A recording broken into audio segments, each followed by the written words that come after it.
오니가시마 전직 이후 원피스가 최종장에 접어들게 되자 아무도 예상하지 못한 전개들이 빠르게 진행되고 있는데요.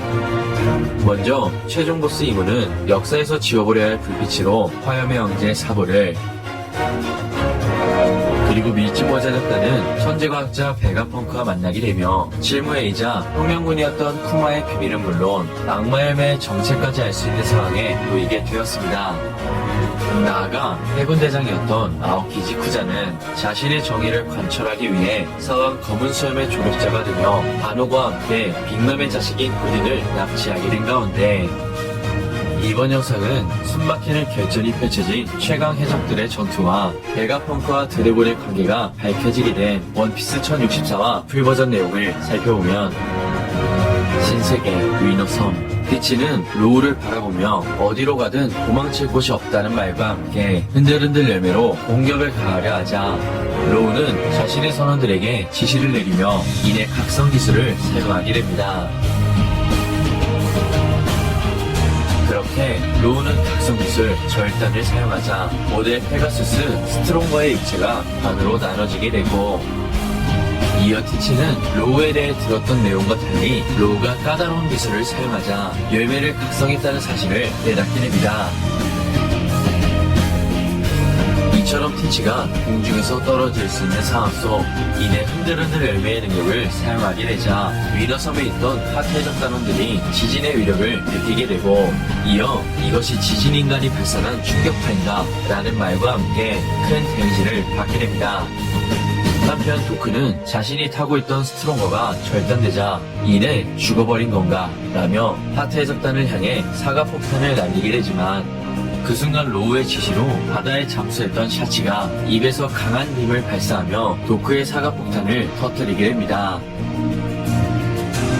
이어 샤치는 우린 노스블루의 극한 바닷가 출신이고 자신들을 얕보지 말라며 해전에서의 강한 전투 능력을 선보이게 되는데요.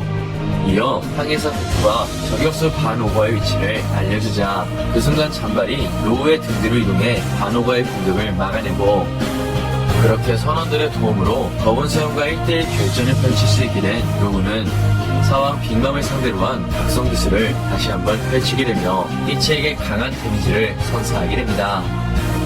이처럼 티치가 로우의 각성 기술을 직격으로 맞게 되며 공중에서 지상으로 떨어지는 상황 속, 이어 그 모습을 지켜본 반오버는 티치의 곁으로 순간 이동하게 되고, 이어 티치에게 배로 돌아갈 건지 묻게 되자 검은 수염은 멍청한 소리 하지 말라며 반오버의 능력을 통해 다시 한번 위너섬으로 워프하게 됩니다. 한편 티치를 상대로 선전하고 있던 로우는 검은 수염이 다시 등장하자 간부 전원이 능력자이기 때문에 바다가 약점이 될 수 있을 거라 언급하게 되고, 이어 티치는 약점보다 이득이 큰 것이 악마의 열매라며 신세대의 강자 로우와 다시 한번 격돌하게 됩니다. 한편 그 시간 하트해적단이 티치의 배를 침몰시키기 위해 공격을 가하자 전 해군대장 아오키지가 잡아온 빅맘의 자식 푸딩이 인질로 등장하게 되는데요. 그렇게 하트해적단의 공격으로 티치의 배가 위협당하자 이내 선원들은 푸딩을 바라보며 적습 때문에 배가 흔들리고는 있지만 우리 제족은 최강이라는 말과 함께 티치의 승리를 언급하게 되자, 이어 푸딩은 마마가 살아있으면 그런 소리는 하지 못할 거라고 맞받아치게 됩니다.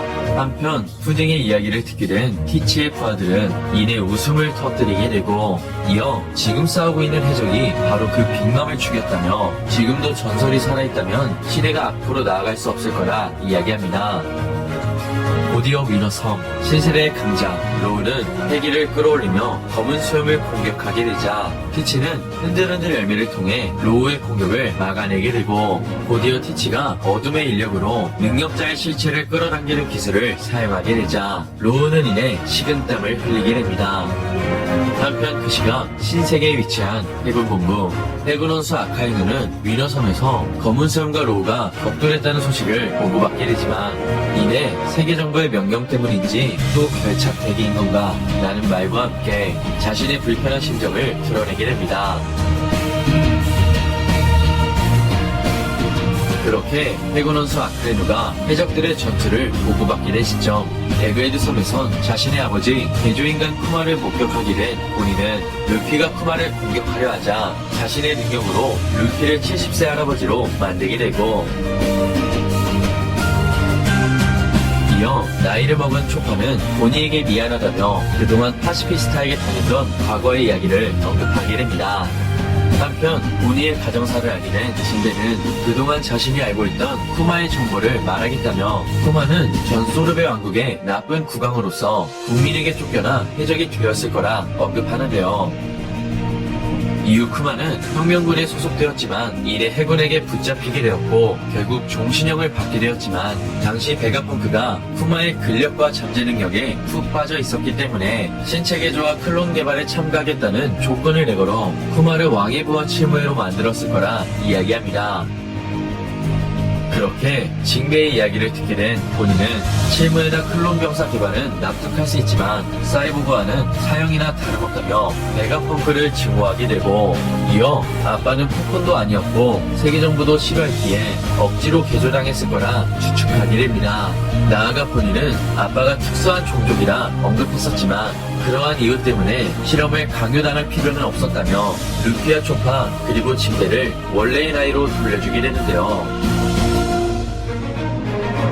그 시각 베가포스를 통해 에그헤드 섬에 도착한 외침모자 일당은 영구동에 있는 상층부로 이동하게 되고, 이어 자신을 분산시킨 베가펑크 릴리스는 너희 선장이 현재 아래에서 날뛰고 있다는 정보와 함께 연구실로 들어가기 전 연구복으로 갈아입어야 한다며 써니오를 지키고 있는 조로와 브룩을 제외한 모두가 탈의실에서 베가펑크가 만든 미래복으로 갈아입게 됩니다. 마지막으로 또 한 명의 베가펑크 샤카는 혁명군의 수장 드래곤과 연락을 취하며 나는 이제 곧 죽겠지 라고 언급하자 드래곤은 베가펑크의 말에 반문하게 되고, 이어 베가펑크는 네가 들어줬으면 했다 드래곤 이라는 의미심장한 말을 끝으로 이번 충격의 원피스 1064화가 끝이 나게 됩니다. 이번 화를 통해 파티 해적단은 선장 로우를 보필한 채 검은 수염 해적단을 상대로 선전했고, 나아가 로우는 각성 기술을 통해 티치와 치열한 결전을 펼치긴 했지만 이내 티치는 자신의 기술 암수를 사용했기 때문에 로우가 에이스처럼 티치의 인력에서 벗어날 수 없다면 열매의 기술을 봉인당하며 위험한 순간을 맞이하게 될 것 같습니다.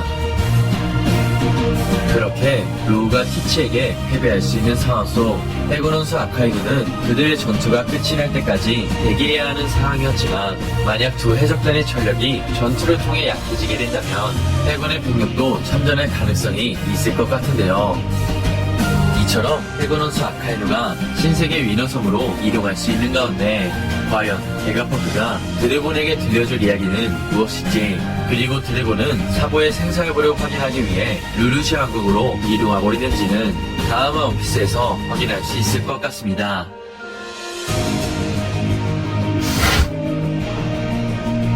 이번 영상은 여기까지입니다. 시청해주셔서 감사합니다.